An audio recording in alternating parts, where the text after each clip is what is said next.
안녕하세요. 어느덧 느헤미야 마지막 장 말씀까지 왔습니다. 내용이 쉽진 않지만 오늘도 저와 함께 성경 말씀을 읽어나가면서 하나님의 은혜를 모두 경험할 수 있기를 기도합니다. 3차 기한을 이끌었던 느헤미야는 지난 12년 동안 이스라엘의 총독으로 일하면서 성벽을 재건하고 봉헌했던 일, 에스라와 함께 백성들이 하나님 말씀대로 살도록 지도했던 사역, 그리고 제사장과 레위인들에게 성전의 사역을 분배하고 조직적으로 하나님의 성전을 섬기도록 했던 귀한 사역을 감당했습니다. 총독으로서의 1차 사역을 마치고 느헤미야는 다시 페르시아로 돌아가 아득사스다 왕을 섬기는 일을 하게 됩니다. 그가 얼마나 페르시아에 머물렀는지는 정확하진 않지만 학자들은 2년 정도일 것으로 추측하는데요. 느헤미야가 페르시아로 돌아가고 난 후 약 2년이라는 짧은 시간 동안 예루살렘에서는 뜻하지 않은 나쁜 상황이 벌어지고 있었습니다. 백성들이 모세의 율법을 아무렇지도 않게 범하고 있었고 하나님을 예배하고 은혜를 경험하며 하나님 앞에서 했던 모든 맹세들을 잊어버린 채 인간적인 생각대로만 살고 있었습니다. 바벨론에 의해서 성벽이 새까맣게 불탔을 때보다 더 심각한 일이 벌어지고 있었습니다. 그런 상황 속에서 느헤미야가 다시금 예루살렘으로 돌아와 개혁운동을 일으킵니다. 13장 1절에서 말하는 그날이라 함은 느헤미야가 다시 유다의 총독으로 부임하고 난 이후의 어느 날을 말합니다.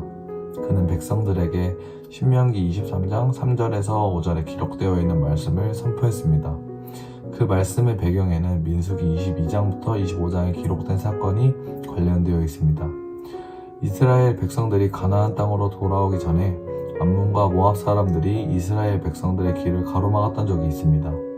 단순히 가로막을 뿐 아니라 발람 선지자를 매수하여 이스라엘을 저주하게 만들었습니다. 하지만 하나님께서는 그들의 저주를 축복으로 바꾸어 놓으셨다고 성경은 말합니다.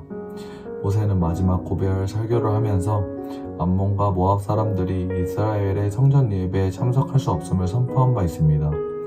느헤미야가 이 말씀을 백성들에게 전했고 말씀을 들은 백성들은 바로 자신들의 문제를 깨닫고 이스라엘 무리 중에 섞여 있던 이방인들을 축출하기 시작했습니다.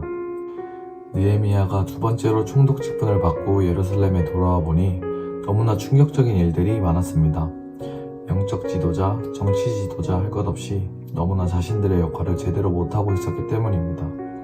누구보다 대제사장으로서 영적인 아버지의 역할을 감당해야 할 엘리야십부터 문제가 있었습니다. 그는 아버지의 성전 안에 그동안 성벽 재건을 지독히도 방해했던 도비아를 위해 큰 방을 따로 준비해 주었습니다. 엘리야십과 도비아는 매우 가까운 가족 관계였기 때문입니다.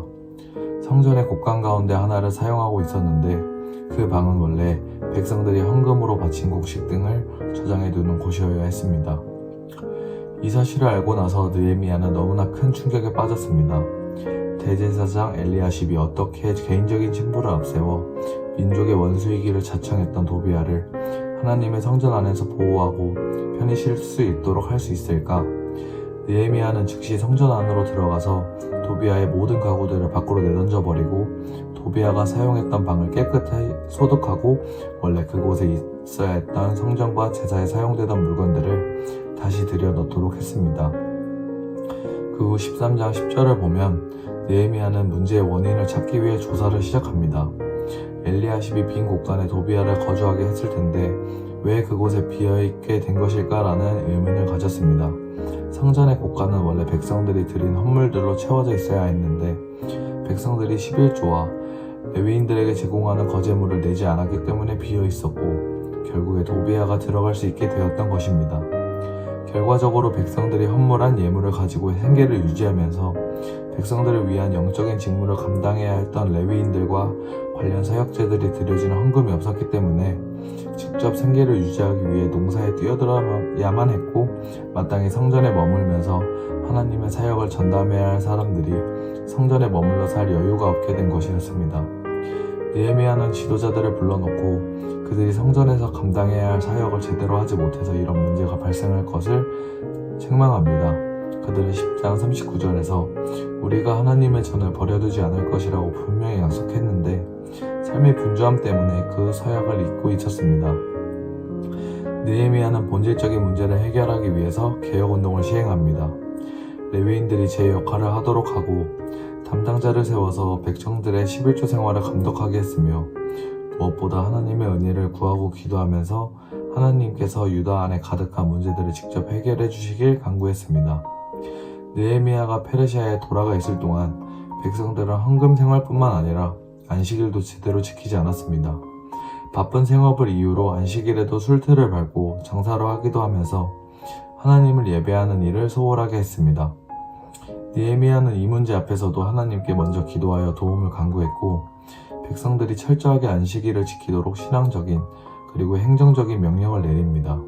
온전한 헌금생활, 철저한 안식일 성수와 더불어 느헤미야는 결혼의 서약을 깨뜨린 무리들도 만나서 그 문제도 해결해 나갔습니다. 심지어 제사장들조차도 통혼의 죄를 범하고 있음을 알게 되죠. 대제사장 엘리야십의 손자가 민족의 원수였던 사마리아인 산발랏의 딸과 결혼을 했습니다. 그 사실을 알고 느헤미야는 엘리야십의 손자를 유대 공동체에서 추방하게 됩니다. 느헤미야 마지막 장에는 여러 가지 사건들이 조금은 복잡하게 기록되고 있는 것처럼 보이지만 우리가 주목해야 할 것은 다시금 유다의 총독으로 돌아온 느헤미야가 민족의 위기 상황 앞에서 그 문제를 어떻게 해결해 나가고 있는지에 대한 것입니다. 느헤미야는 모든 문제 앞에서 하나님 앞에 기도했음을 4차례에 걸쳐서 기록하고 있습니다. 느헤미야는 공동체 안에 가득했던 모든 부정부패를 깨끗하게 하고 개혁하는 과정에서 기도로 시작해서 기도로 끝나고 있음을 볼 수 있습니다. 우리 성도의 삶도 이와 같이 기도의 연속이어야 합니다. 왜냐하면 이 세상에는 우리 힘만으로는 할 수 있는 일이 없기 때문입니다. 성도의 삶에는 온갖 어려움이 놓여있고 악한 원수들이 성도들을 위협하고 있으며 우리의 다짐, 신앙이라고 하는 것들도 금방 식어버리거나 연약해질 수 있기 때문입니다. 우리 섭리교회는 하나님이 도와주시지 않으면 우리에게는 소망이 없다라고 하는 흔들리지 않는 바른 믿음을 가지고 하나님께서 우리를 보내신 삶의 현장에서 놀라운 기적을 경험하는 은혜가 있기를 기도합니다. 오늘도 하나님과 동행하여 행복한 하루 보내세요.